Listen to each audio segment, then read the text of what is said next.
A ka shpëtimtar në politikë, sepse ka shumë njerëz që nuk e di pse shkruajnë dhe kërkojnë tek unë apo tek cili do nga politikanët atë që është kërkesa ultimative. A do na shpëtoni, çfarë do bëni për ne, ose tallen me këtë gjë në momentin që na shohin që ne themi duam të bëjmë diçka. Po, ju do na shpëtoni, ju do e shpëtoni Shqipërinë, ju jeni shpëtimtarët.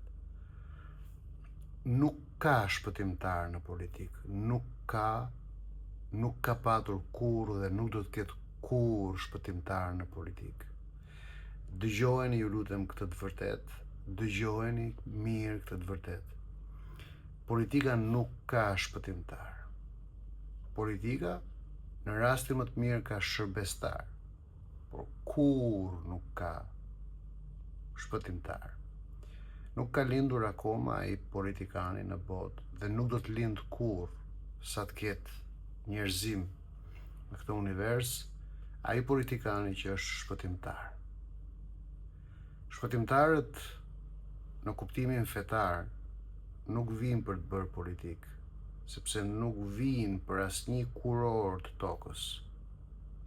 Shpëtimtarët e kanë kurorën në qiell. Nuk ka shpëtimtar në tokë që merret me politikë dhe që kërkon fronin në tokë. Nuk ka dhe nuk do të ketë kurrë. Mësojeni dhe fiksojeni të vërtet.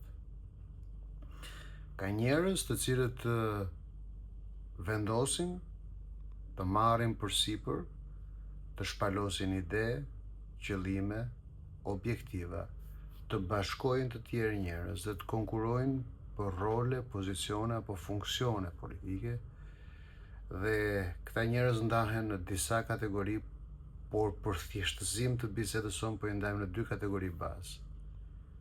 Ka njerëz që e bëjnë këtë gjë sepse duan pushtetin me çdo kusht, me çdo çmim. Dhe ka të tjerë të cilët duan të shërbejnë sepse kanë ide, kanë vizion, kanë qëllim. Asgjëra nga dy palët prapse prap nuk janë shpëtimtar. Këtë ju a them. Ajo që njerëzit duhet kuptojnë është se në përgjithësi ata që kërkojnë pushtet, ata që kërkojnë besimin e njerëzve për me marrë pushtet, janë të gatshëm të premtojnë gjithçka, janë të gatshëm të zotohen për gjithçka dhe në fund fare, pasi kanë marrë pushtetin, ata e përdorin çdo instrument të fuqive që u jep shteti, pavarësisht se në cili pozicion janë, në qeverisje apo në opozit, por kanë fuqi, kanë buxhet, kanë mekanizma, ndihme, favoresh, bonusesh, shkëmbimesh, pazaresh, i përdorin të gjitha ato pastaj për të krijuar grupimet e tyre nëpërmjet të cilave ndajnë qytetarët. Ata që duan pushtet janë ndarës, përçajnë qytetarët. Kush kërkon që të zhvillojë ide, që të shërbej, nuk ndan, por bashkon. Shihni gjuhën që përdorin politikanët. Për mua, çdo politikan, i ri apo i vjetër, çdo pretendent politik, i ri apo i vjetër, që vjen tek ju me rraje gjoksi se do të bëjnë namin për ju, se do të bëjnë çuditëra për ju, kur thonë se ne jemi këtu për të shërbyer qytetarëve, jemi këtu për qytetarët, vetëm për qytetarët, për popullin dhe vetëm për popullin. Të gjithë ata që kanë shprehje të tilla dhe fraza të tilla, me shumë gjasa, janë demagog dhe me shumë gjasa, besoj unë, kërkojnë pushtet. Pra duan të gënjejnë shpirtra ose të blejnë shpirtra, rendin mes qytetarëve si Çiçikov me listën ku blejnë shpirtra të vdekur, dhe pasi marrin pushtetin, atëherë ndryshojnë lojën. sepse marrin më shumë instrumenta, marrin më shumë fuqi dhe fillojnë dhe blejnë me instrumentat e shtetit qytetar.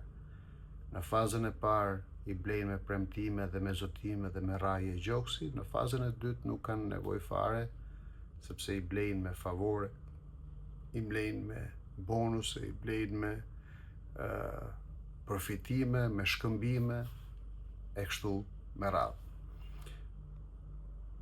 Tani, çfarë po bëjmë ne? Dhe kush jemi ne dhe pse po ju asqaroj këto gjëra? Sepse duhet kuptoni që Arian Galdini dhe LRE në asnjë moment nuk kanë premtuar kur se vinë në Shqipëri apo vinë tek ju si shpëtimtar. Ne kur nuk kemi premtuar se do bëjmë këtë gjë apo atë gjë. Ne kur nuk kemi marrë përsipër të bëjmë këtë gjë apo atë gjë. Madje, ne jemi në një përpjekje shumë të vështirë për shkak të dobësisë që kemi prej mos premtimeve dhe prej mos pazareve dhe prej mos shitjes.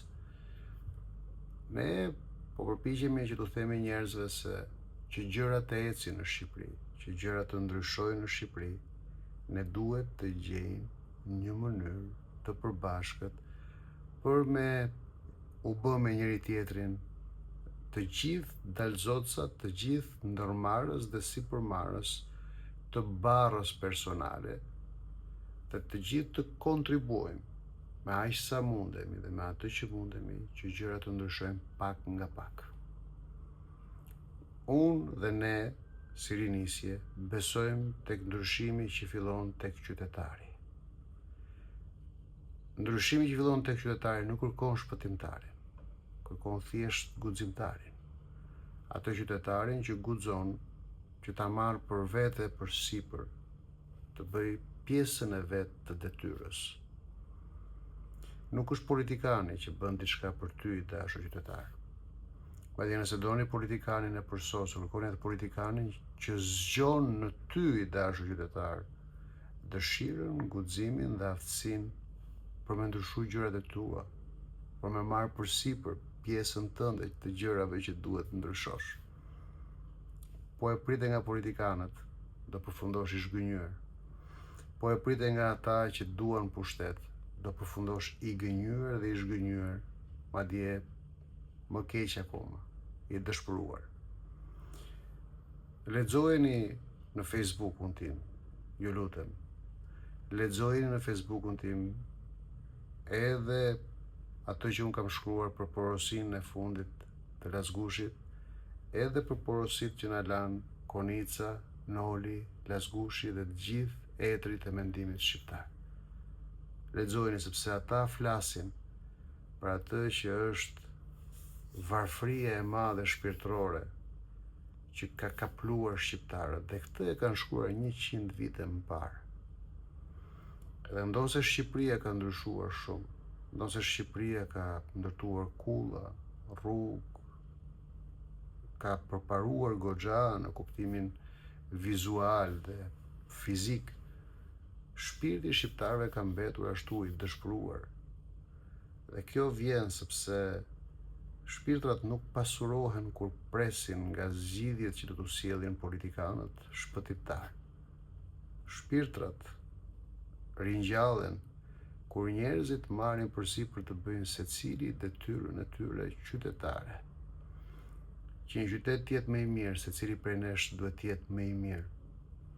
Që një vend të jetë më i mirë, secili prej nesh duhet të jetë më i mirë. Që në këtë vendin tonë gjërat të funksionojnë mbar, ne duhet marrim çdo ditë vendime dhe të mbajmë qëndrime të mbara. Po pritëm që çdo gjë të vijë sepse ata vendosin lart, se ca politikanë vendosin lart dhe pastaj për të ushqyer ufet dhe bufet tona i ndajmë në ata që duam dhe në ata që s'duam, në ata që na duken të mirë dhe në ata që duken të këqinj, në ata që na duken të urrejtshëm dhe në ata që duken të adhurueshëm, atëherë gabimi do të jetë yni, pesha e gabimit do të jetë e jona, por edhe kostot dhe pasojat e gabimit do të jenë tonat. Ka ardhur koha që politikën mos ta shohim më si politika as të shpëtimtarëve, po as të atyre që do bëjnë gjëra për ne. Duhet të gjejmë tek politika dhe tek politikanët. Duhet kërkojmë tek politika dhe tek politikanët. Jo atë njeriun që bën diçka për ne, por atë iden që na mobilizojmë, që atë iden që na mobilizon që të bëjmë diçka vetë ne. Këtë kërkojo dhe këtë kërkon rinisja. Rinisja ka qëllim, vizion dhe synim të jetë ajo ideja që i bën qytetarët të mobilizojnë dhe frymëzojnë vetveten që ata vetë të bëjnë diçka. Nëse e ndjeni veten në këtë lloj mënyre të menduari, mos nguroni të na kontaktoni. Ne tashmë jemi aktiv, jemi në veprim, po organizojmë takime, forume, strukturat, kemi hapur dhe fushatën e anëtarësimeve. E kësaj duam që t'jemi bashkë sa më shumë. Nuk jemi shpëtimtar, nuk premtojmë çuditëra dhe nuk marrim përsipër çuditëra. Jemi njerëz të thjeshtë si ju të dashur qytetar, që duam që bashkë me ju të frymëzojmë vetveten, e pas kësaj nëse bëhemi bashkë të frymëzojmë krejt vendin dhe të ndryshojmë vendin tonë. Nëse jeni dakord, nëse kjo është gjëja që flet me shpirtin, me mendin dhe zemrën tuaj, na kontaktoni dhe takohemi, flasim, ballafaqohemi, shkëmbejmë ide, shkëmbejmë mendime, e ndoshta edhe bashkohemi edhe në veprim. Faleminderit.